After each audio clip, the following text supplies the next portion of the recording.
바다를 보면은 표면에는 항상 파도가 있습니다. 파도는 친다고 표현을 합니다. 파도 친다 이렇게 표현을 하죠. 물결입니다.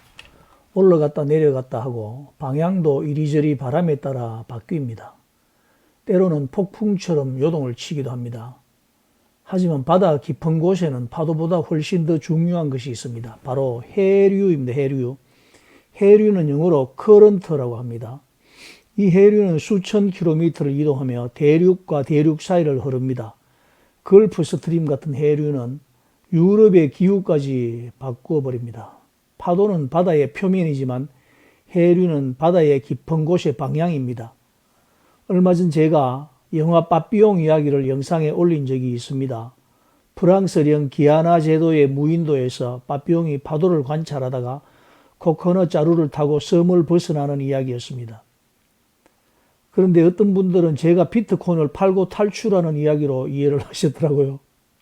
그게 아니고요. 제가 말하려던 것은 피아트 머니라는 그 섬에서 비트코인이라는 흐름을 타고 자유를 찾는 이야기였습니다. 영상을 조금만 더 주의 깊게 시청해 주시면 좋겠습니다. 그리고 이런 영상을 이렇게 자주 올리는데 구독자가 아직 10,000명이 안 됩니다. 구독 안 하신 분들 조금만 마음을 열어주시고 구독 한번 눌러주시면 어떻겠습니까? 2번 누르라고 절대 안 하겠습니다. 딱 한 번만 눌러주시기 바랍니다. 제가 암호화폐를 관찰하다가 흥미로운 사실을 하나 발견했습니다. 암호화폐를 뜻하는 영어 단어는 크립토커런시인데 해류를 뜻하는 단어는 커런트입니다. 이 두 단어가 비슷하지 않습니까? 아니나 다를까 같은 어원을 가지고 있습니다. 라틴어 쿠러레에서 나온 것인데 뜻은 흐르다입니다. 즉 돈이라는 것은 원래 흐르는 것입니다. 그래서 우리는 캐시플로우, 블록스트림 역시 블록의 흐름을 말하는 거잖아요. 같은 말을 사용합니다. 경제도 결국은 흐름입니다. 요동치는 것은 순간이지만 경제는 결국 흐름을 잃는 것입니다. 문명도 같은 것입니다. 거대한 흐름입니다. 여기서 약간 비트코인과 문명을 무리하게 연결시키는 면이 있기는 하지만 역사의 큰 흐름과 변화에는 중요한 사건에는 이상하리만큼 우연이라는 상황이 한 개씩 섞여 들어갑니다. 비트코인이라는 큰 문명이 흐름처럼 인류에게 스며들 때 그 이름을 짓는 비트코인을 반대하는 레거시 미디어들이 아무 생각 없이 암호화폐를 크립토커런시로 즉 암호의 이름으로 명명해버린다는 사실입니다. 흐름이 흘러 우리에게 전해진다는 뜻입니다. 이제 다시 바다 이야기로 돌아가 보겠습니다.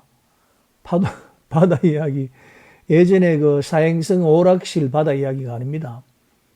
파도는 늘 요동치면서 시끄럽습니다. 눈에 잘 보이고 사람들의 시선을 끕니다. 하지만 대부분의 파도는 몇 분 안에 사라져 버립니다. 반면에 해류는 조용히 흐르지만 대륙의 기후를 바꾸기도 하고 의장을 형성하고 항로를 결정합니다. 보이지 않지만 세상의 방향을 바꾸는 힘입니다. 투자도 똑같습니다. 시장은 항상 파도가 있습니다.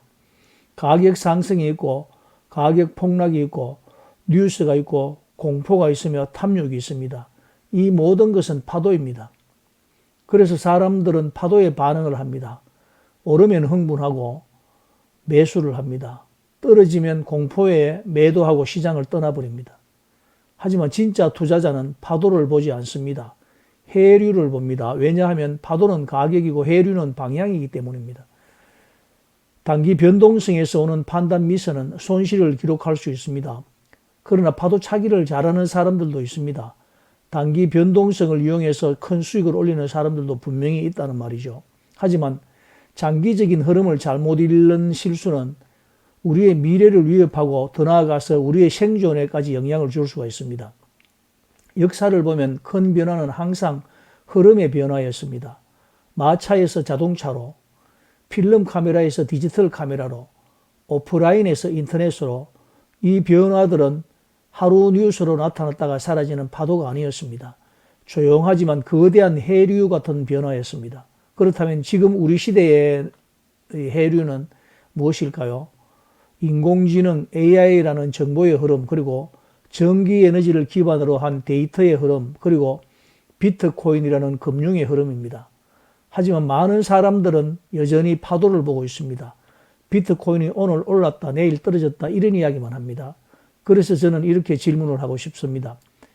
비트코인은 파도입니까? 아니면 해류입니까? 여러분은 비트코인 위에서 파도 타기를 하시려고 하십니까? 아니면 그 거대한 흐름을 타고 함께 가려고 하십니까? 만약 비트코인이 단순한 투기 자산이라면 그것은 파도일 것입니다. 하지만 만약 비트코인이 국가가 통제하지 못하는 통화이거나 디지털 희소 자산이거나 글로벌 가치 저장 수단이라면 그것은 파도가 아니라 해류입니다. 커런시는 흐르는 돈입니다. 그리고 지금 그 흐름이 바뀌고 있습니다. 그래서 저는 이렇게 생각을 합니다. 비트코인은 단순한 가격이 아니라 흐름이다. 바다에서 길을 잃는 선원들은 대부분 파도를 보고 방향을 잡으려고 합니다. 하지만 경험이 많은 항해사는 파도가 아니라 해류를 본다고 합니다. 왜냐하면 해류를 보면 바다가 어디로 가는지 알 수 있기 때문입니다. 여러분은 지금 파도를 보고 계십니까? 아니면 해류를 읽고 계십니까? 마지막 한 문장으로 정리를 해보겠습니다. 파도는 가격이고 해류는 문명입니다. 그리고 비트코인은 그 해류일지 모릅니다. 비트코인 호돌레였습니다. 비트코인 블록 사이즈 전쟁 마지막 장 결론이죠. 승리 21장입니다. 한번 제가 읽어보도록 하겠습니다. 2017년 11월 8일 수요일 오후 4시 56분 세그위 2X 출시를 단 일주일을 남겨둔 시점 세그위 2X 메일링 리스트 수신자들에게 이메일 하나가 발송되었다. 마이크 벨 씨가 보낸 메일로 다른 세그위 2X 지지자들의 서명도 함께 포함되어 있었다. 메일의 내용은 사실상 무조건적인 항복이었다. 뉴욕 협약의 두 번째 조항이 공식적으로 폐기된 것이었다. 이들에게 항복 말고는 다른 선택지가 없었다. 계속 밀어붙였다간 비트코인 캐시보다도 가치가 떨어질 새로운 알트코인을 만들어내는 꼴이 될 뿐이었다. 이로써 분열된 비트코인 커뮤니티가 서로에게 가하던 적대 행위는 공식적으로 종결되었다.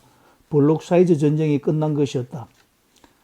전쟁 시작 816일 만이었다. 세그위 2X는 2017년 5월 간단한 목표로 시작되었습니다.